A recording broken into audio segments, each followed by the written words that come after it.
5월 18일 수요일입니다. 역대상 18장 1절에서 17절까지 말씀 읽겠습니다. 그 후에 다윗이 블레셋 사람들을 쳐서 항복을 받고 블레셋 사람들의 손에서 가드와 그 동네를 빼앗고 또 모압을 침해 모압 사람이 다윗의 종이 되어 조공을 바치니라. 소바왕 하다데셀이 이브라데 강가에서 자기 세력을 포고자 하매 다윗이 그를 쳐서 하마까지 이르고 다윗이 그에게서 병거 1,000대와 기병 7,000명과 보병 2만 명을 빼앗고 다윗이 그 병거 100대의 말들만 남기고 그 외의 병거의 말은 다 발의 힘줄을 끊었더니 다메섹 아람 사람이 소바왕 하다데스를 도우러 온지라 다윗이 아람 사람 2만 2천 명을 죽이고 다윗이 다메섹 아람의 수비대를 두매 아람 사람이 다윗의 종이 되어 조공을 바치니라. 다윗이 어디로 가든지 여호와께서 이기게 하시니라. 다윗이 하다데셀의 신하들이 가진 금 방패를 빼앗아 예루살렘으로 가져오고 또 하다데셀의 성읍 디브핫과 군에서 심이 많은 놋을 빼앗았더니 솔로몬이 그것으로 놋대야와 기둥과 놋그릇들을 만들었더라. 한마당 도후가 다윗이 소바왕 하다데셀의 온 군대를 쳐서 무찔렀다 함을 듣고 그의 아들 하도람을 보내서 다윗 왕에게 문안하고 축복하게 하니 이는 하다데셀이 벌써 도후와 맞서 여러 번 전쟁이 있던 터에 다윗이 하다데셀을 쳐서 무찔렀음이라. 하도람이 금과 은과 놋의 여러 가지 그릇을 가져온지라. 다윗 왕이 그것도 여호와께 드리되 에돔과 모압과 암몬 자손과 블레셋 사람들과 아말렉 등 모든 이방 민족에게서 빼앗아 온 은금과 함께하여 드리니라. 수레아의 아들 아비새가 소금 골짜기에서 에돔 사람 18,000명을 쳐 죽인지라. 다윗이 에돔에 수비대를 두매 에돔 사람이 다 다윗의 종이 되니라. 다윗이 어디로 가든지 여호와께서 이기게 하셨더라.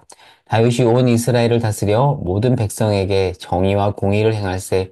수리아의 아들 요압은 군대 사령관이 되고 아일룻의 아들 여호사밧은 행정장관이 되고 아이두베 아들 사독과 아비아달의 아들 아비멜렉은 제사장이 되고 사워사는 서기관이 되고 여호야다의 아들 분하야는 그렛 사람과 블렛 사람을 다스리고 다윗의 아들들은 왕을 모시는 사람들의 우두머리가 되니라. 아멘. 1절은 그 후회로 시작을 하지만 17장과 18장은 시간 순서가 아닙니다. 17장과 18장의 주제의 연관성 때문에 그 후회로 18장 1절이 시작한 것이고요. 오히려 시간수는 반대입니다. 성경을 종종 시간순으로 기술하지 않거든요. 이 점을 염두에 둬야 됩니다. 오늘 본문이 18장인데 연결된 17장을 보면 17장에서 하나님이 다윗에게 다윗의 왕조가 견고히 설 것이라고 약속을 하셨죠. 이것은 다윗 언약입니다. 그리고 이어진 오늘 본문 18장에 보면 이 다윗의 왕조가 견고해지는 상황을 설명합니다.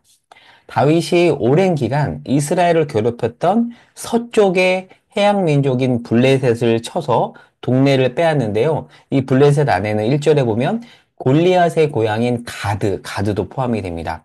블레셋은 서쪽입니다. 그리고 동쪽의 모압, 그리고 11절에 보면 암몬과 에돔인데요. 암몬은 동쪽이고요. 그리고 에돔은 남동쪽입니다. 그리고 3절에서 10절에 보면 소바와 다메섹이 나오는데 다메섹은 아람으로서 북쪽 지역입니다. 그리고 11절에서 13절에 보면 또 에돔, 남쪽의 에돔을 얘기하죠. 그러니까 이 구역을 다 정리해 보면 다윗이 동서남북을 다 점령했다라는 그 설명입니다. 자, 이렇게 하여서 다윗 왕국의 영토는 이스라엘 역사에서 가장 넓어집니다. 자, 그런데 이 내용은 창세기 15장 18절, 오래전에 하나님께서 아브라함에게 주신 약속의 성취입니다. 하나님께서 아브라함에게 창세기 15장 18절을 통해서 이렇게 말씀하셨어요. 내가 이 땅을 애굽 땅에서부터 큰 강 유브라데까지 내 자손에게 주었다라고 되어 있거든요. 오늘 본문 3절을 보세요. 유브라데 강가라고 나오잖아요. 이 큰 강 유브라데 강가는 북쪽 경계이고요. 그리고 역대상 13장 5절을 보시겠습니까? 거기에 보면 애굽의 시올 시내에서부터라고 되어 있잖아요. 거기서부터 다윗이 온 이스라엘을 불러 모았다라고 하는데 여기는 남쪽 경계입니다. 그러니까 남쪽부터 북쪽까지 영토가 크게 확장이 됐다라는 건데요. 즉 하나님께서 다윗에게 준 그 언약이 성취되고 있음을 보여주는 그 말씀입니다. 다윗 왕국은 전성기를 구가하고 있는 겁니다. 자, 그런데 여기서 기억해야 될 것은 뭐냐면 다윗 왕가의 이 전성기는 다윗 왕가만을 위한 것이 아니라 통로로서, 즉, 온 열방에 하나님의 복이 흘러가도록 하기 위한 통로로서 번성하기 위한 것이라는 것을 놓치면 안 됩니다. 우리만 잘 먹고 잘 살으라고 하나님께서 주신 복이 아닌 거죠. 이 전성기에 대한 하나님의 목적을 잘 이해해야 됩니다. 더 가보도록 할게요. 자, 4절에 보면 다윗은 전쟁에서 승리한 이후에 병거와 기병과 보병을 많이 모으거든요. 그런데 100대의 말만 남기고 발의 힘줄을 끊어버립니다. 말의 발이에요. 전투력을 지금 더 상승시키고 패전한 나라로부터 받은 병거와 기병과 보병을 더 모아도 부족할 판에 왜요? 앞으로 정복할 나라들이 더 많거든요. 근데 왜 100대만 남기고 말의 발 힘줄을 끊어버린 걸까요? 이것을 알기 위해서는 우리가 신명기 17장 14절에서 20절에서 나온 제왕론을 읽어야 되는데 한번 말씀을 찾아볼게요. 오래전에 하나님께서 모세를 통해서 너희가 왕을 세웠을 때 그 왕은 이래야 된다라고 하면서 주셨던 말씀인데요. 신명기 17장 16절에 보면 이런 말씀이 있어요. 왕에게 병마를 많이 두지 말라고 해요. 그러니까 병마를 아예 두지 말라고 하는 것이 아니라 병마를 많이 두지 말라고 합니다. 왜요? 이스라엘의 전쟁의 승패는 어디에 달려 있냐면 하나님을 얼마나 의지하느냐에 달려있기 때문에 자칫 병마를 많이 둠으로써 하나님의 자리에 병마를 둘 수 있기 때문에 이 말씀을 오래전에 모세를 통해서 주었는데 지금 다윗이 이 말씀을 잘 따르고 있는 겁니다. 그리고 본문을 또 볼게요. 오늘 본문 8절에 보면 전리품으로 금과 은과 노 등을 가져오는데 이것은 기부하지 않아요. 왜 그럴까요? 8절에 보면 솔로몬이 성전 건축을 위한 재료로 쓰기 때문입니다. 그러나 남은 것은 11절에 보면 다윗이 갖지 않고 여호와께 드렸다라고 되어 있죠. 자기가 잘해서 이겼다라고 생각한다면 다 갖겠지만 내가 잘해서 이긴 싸움이 아니기 때문에 하나님이 힘을 주셔서 이긴 싸움이기 때문에 하나님께 드렸다라고 되어 있습니다. 다윗은 이스라엘의 2대 왕입니다. 1대 왕이 누구죠? 사울이잖아요.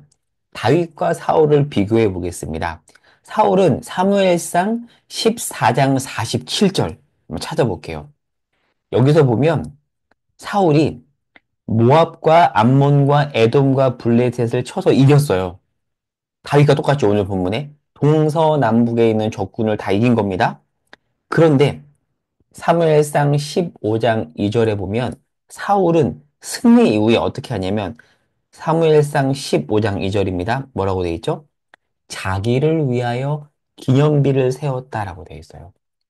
사울도 처음부터 그러지 않았거든요. 그런데 점점 잘 나가고 승리하면서 나중에 변질이 된 겁니다. 이게 바로 다윗과 사울의 결정적인 차이입니다.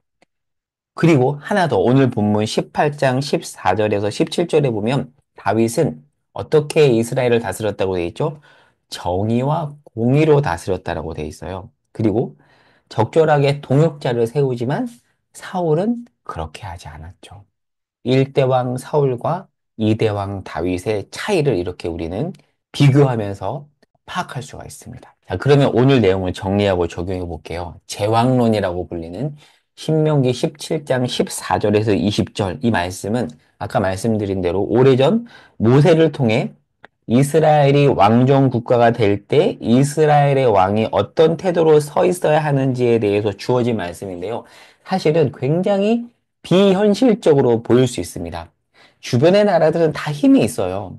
그러면 그 나라들과 싸워서 이기려면 더 많은 것들을 가져야 되는데, 그런데 하나님은 뭐라고 말씀하시냐면, 은과 금, 그리고 아내와 병거를 많이 두지 말라고 해요. 네 가지가 나오죠. 은과 금은 돈이에요. 돈이 당연히 필요한데 돈이 아예 필요 없다라고 말하는 게 아니라 많이 갖지 말라고 하고요. 그리고 아내도 많이 두지 말라고 하는데 고대 근동의 왕들이 왜 아내들을 많이 두었냐면 정략 결혼을 통해서 아내를 많이 둔 거거든요. 그러니까 무엇을 의미할까요? 권력의 확대이죠. 동맹 관계를 많이 맺었다라는 겁니다. 그런데 정략 결혼을 통해서 동맹 관계를 많이 갖지 말라고 하고 있어요. 그리고 병거를 두긴 두되 많이 두지 말라고 하고 있습니다. 중요한 건 뭐냐면 하나님은 이것들이 아예 필요 없다라고 말씀하신 것이 아니라 많이 갖지 말라고 하고 있어요. 왜요? 그것들을 많이 가졌을 때, 그냥 가졌을 때가 아니라 많이 가졌을 때 이스라엘이 그것들을 주신 하나님을 놓치고 그것들을 많이 가진 그것들을 하나님의 자리에 올려놓을 수 있기 때문입니다. 근데 오늘 본문의 다윗은 이 싸움에서 승리하는 것이죠. 이 내용을 오늘날 우리 삶으로 가져온다면 우리도 이러한 신앙의 자리로 부름받았다는 것을 기억해야 됩니다. 때로는 우리가 많이 가진 것으로 우리는 하나님의 자리에 많이 가진 그것을 올려놓을 수 있습니다. 그렇게 됐을 때 우리는 사울의 길로 갈 수 있던 것이죠. 멸망의 자리로 갈 수 있습니다. 이스라엘의 역사, 열왕기서가 보여주는 이스라엘의 역사가 이것을 우리에게 알려주고 있죠.